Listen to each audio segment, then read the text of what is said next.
मुंहिंजो नालो क़ुर्बान अली महर आहे। मां पाण हिते अछी में तक़रीबन 10 महीननि खां रहां पियो। पंहिंजी जॻह ठाराई हुई, इन जे करे 10 महीननि खां हिते मुंहिंजी रहाइश आहे। मां ऐं मुंहिंजी मिसिस गवर्नमेंट जॉब में आहियूं।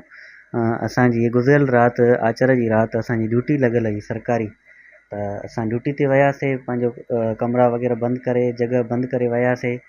ड्यूटी तां मोटी जीअं मां आयुमि त ॾिठुमि त दरवाज़ो जो तालो भॻल हुयो, खुलियल हुयो तालो। जीअं को ॾिठुमि त दरवाज़ो अंदरि आयासीं वरी त जेके कमरे जूं दरियूं हुयूं उहे ॿई दरियूं खुलियल हुयूं।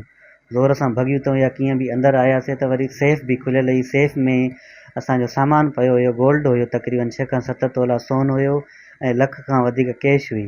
कपिड़ा वग़ैरह सॼा हेठि पिया हुया। सेफ पूरी असांजी खुलियल हुई। उन मां असां रुपयो करे गॾु कयासीं। असां उन मां सोन वरितोसीं, कुझु सेफ कईसीं पंहिंजे लाइ।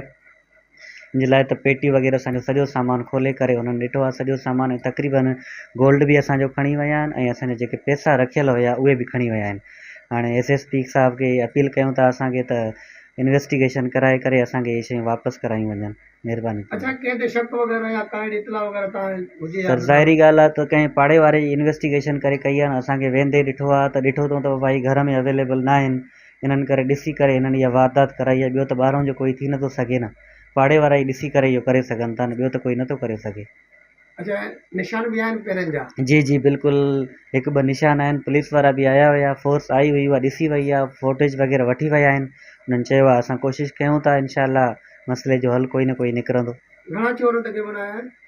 सर चोरनि जी ख़बर न आहे, हाणे मालूम नथो थी सघे। ज़ाहिर आहे 2 खां 3 हूंदा, हिकु त नथो थी सघे न, जंहिं हेतिरी हिमत कई आहे, एॾियूं दीवारूं मथे आहिनि, अची करे अंदरि इहो वारदात कई आहे।